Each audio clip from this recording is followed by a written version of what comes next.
Encontrei os ensinamentos de Abraham provavelmente 5 meses atrás. E eu cresci com uma educação cristã, meu pai sendo evangelista. Então, o assunto de Jesus é muito confuso para mim. Agora que sei o que sei. Por quê? Porque você é um receptor da fonte de energia? É o que eu entendo agora.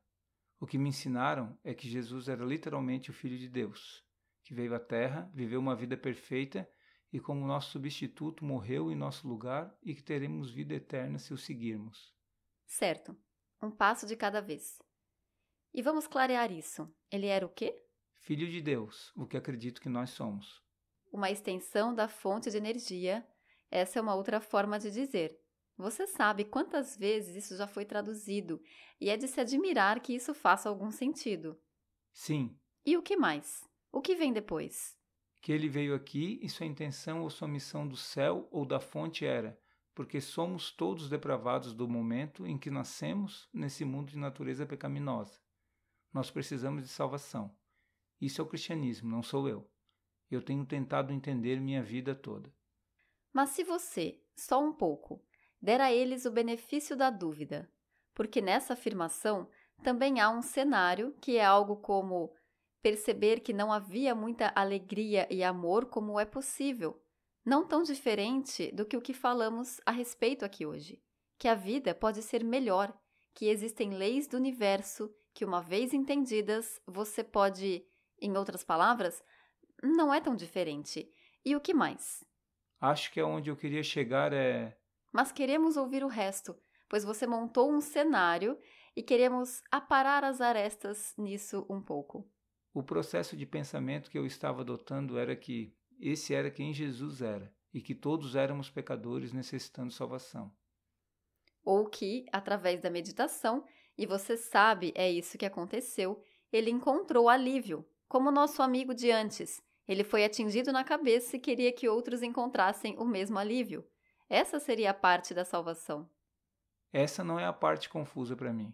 E então? A parte que é confusa para mim é que ele teve que morrer em nosso lugar e que de alguma forma ele morreu por 3 dias, ressuscitou dos mortos e pessoas o viram e que ele subiu aos céus.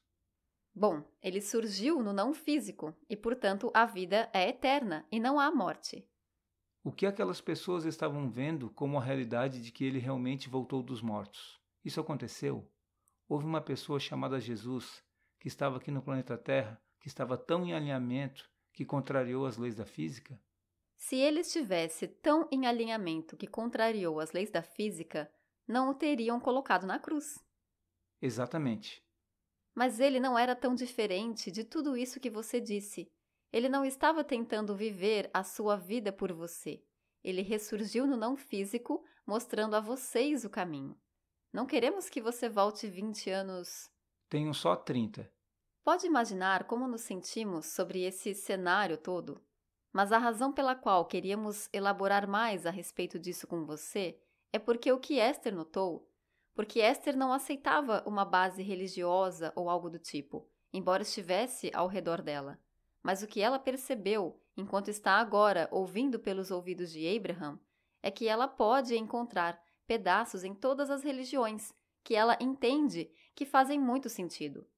Eu vejo todas as peças se encaixando, quando eu olho pelos olhos da fonte e desses ensinamentos de volta ao que eu sei ser a verdade distorcida. E cremos que a coisa que é mais destoante para você é a ideia de que alguém estava fazendo alguma coisa por você, porque você não conseguia fazer por si mesmo, ou não deveria fazer por si mesmo. Essa é a parte que te incomoda mais, e o motivo é porque não há nada parecido com isso que estava acontecendo, apenas a distorção do homem. Aqui está como gostaríamos de abordar isso de uma maneira meio que divertida e fácil de explicar grande parte do conteúdo dessa conversa. Você se junta a esse grupo, a raça humana, e você tem essa inclinação natural de ser alegre e ter sucesso. E o sucesso pelo qual procura é a alegria. E então, ao falar com as pessoas ao seu redor, seja através de você fazendo perguntas ou eles supondo suas perguntas, isso é dito para a maioria de vocês de alguma forma que se você quer se juntar ao nosso grupo, no sentido da religião, então você precisa seguir essas regras. Você deve fazer essas coisas e não deve fazer aquelas coisas. Parece ser uma boa ideia, porque você quer fazer parte de um grupo alegre e quer fazer o que for bom. Aí, você começa a viver a sua vida dentro das normas do grupo e então começa a perceber que alguns deles são prósperos e que você sabe que quebram as regras. E você não é próspero e está seguindo todas as regras. E então diz a eles: espera, o que está acontecendo? E eles já têm uma resposta pronta para você, que é algo assim: você não consegue diferenciar enquanto ainda está aqui, porque não tem orientação suficiente. E aí você faz o certo ou o errado e descobre depois, na vida após a morte. E então, Então, essa discussão veio na minha mente porque meu pai é evangelista, que acredita e construiu toda a sua vida em Jesus e naquele Jesus. e isso não é uma base ruim. Não, com certeza não. A crença dele é que a pessoa morre e vai para o não físico, onde será julgado, e se Deus enxergar o derramamento de sangue de Jesus Cristo sobre você, como seu substituto para aquele pecado ou as coisas más que você cometeu, aí então você merece a vida eterna. Minhas questões são baseadas no fato de que meu pai é quem ele é, e eu quero compreendê-lo e ser um filho que não fique julgando ele. Sim, Eu quero respeitar ele e quero, pela primeira vez na minha vida, cultivar um relacionamento com meu pai. bom, então encontre uma forma de deixar que a história dele, que ele acredita tanto, não te incomode tanto. Exatamente. Sabemos e não apenas acreditamos em vida eterna, estamos vivendo eternamente, assim como você.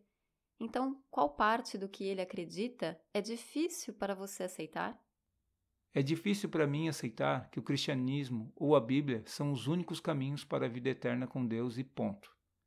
Ele não está entendendo que é essa percepção de consciência individual do que você quer. Então, nossas conversas sempre acabam com a gente concordando que discordamos, mas ambos se respeitam. Mas aí as palavras finais dele sempre são: não pode me culpar por estar preocupado com você. E eu falo: não, não vou para o inferno. Então, quando ele diz, não pode me culpar por estar preocupado com você, você pode dizer a ele, eu acho que é o que os pais pensam que é o papel deles, e eu acho que todos viemos para viver nossa vida e descobrir as coisas. E eu aprecio que veio aqui primeiro e que começou algo e que proporcionou um caminho para mim. E sei que o que quer para mim é o meu bem. Eu passei pelas minhas experiências de vida, essas são boas palavras para ele. E através dos seus ensinamentos e do seu exemplo, eu comecei a me importar tanto pelo sentimento de amor em meu coração e eu agradeço muito a você por isso, porque eu sei quando está ali e quando não está. E eu aprendi que quando o amor está no meu coração, essa deve ser a consciência do Cristo que você tanto fala a respeito. E quando o ódio está no meu coração, deve ser outra coisa. E quando a dúvida e a confusão estão no meu coração, isso deve ser outra coisa. E quando a estabilidade e o saber e o bem-querer está na nossa mente, isso tem que ser o apoio desse Deus amoroso. E quando outra coisa está acontecendo, isso deve ser algo diferente. Então, Pai, só quero agradecer por me apontar na direção de conhecer o meu próprio coração e conhecer minha própria direção e entender o que Cristo disse. E tenho que te dizer que se estivéssemos presenciando isso agora, que ambos reconheceríamos isso como é. E eu acho que já que isso foi traduzido e mal traduzido e há tanta confusão ao redor disso que eu e você, Pai, podemos ficar num lugar de acordo completo sobre essas coisas. Somos como Jesus, filhos de Deus, e viemos com grandes propósitos, assim como Ele. E acredito, Pai, principalmente porque você me ensinou que Ele está sempre presente, Ele é uma parte do que somos e se importa com o que estamos fazendo. E eu não acredito que Ele, nessa vida ou em qualquer outra, jamais me abandonaria. Eu não acredito, por tudo que eu li sobre ele, que ele poderia me amar do jeito que eu sei que ele ama, e então, porque eu estou confuso sobre algo, ele decide que eu devo ser banido e consente que eu vá para o inferno, me condenando? Isso não faz nenhum sentido. E o motivo pelo qual eu sei que isso não faz sentido é porque, quando tenho esses pensamentos, eu perco o amor de Deus. Com certeza, com certeza. Não se preocupe comigo, porque eu nasci querendo o bem e estou vivendo e encontrando o bem. A Esther estava maravilhada outro dia quando ela ouviu um anúncio para uma gravação da Bíblia que incluía todos os tipos de meditação. E Esther pensou, isso é muito bom, pois essas meditações os levarão ao alinhamento dentro do seu próprio entendimento do que é que estão recebendo. É isso. Eu sei que ele está no caminho dele. Não me preocupo com isso. Sei que ele está no caminho dele, não estou preocupado com isso. Estou bem também. Pode dizer a ele, eu também me sinto muito bem com isso, pai. Você fará sua transição um pouco antes de mim. E você vai ter conversas íntimas, e quando for a hora da minha transição, já não estará mais preocupado comigo.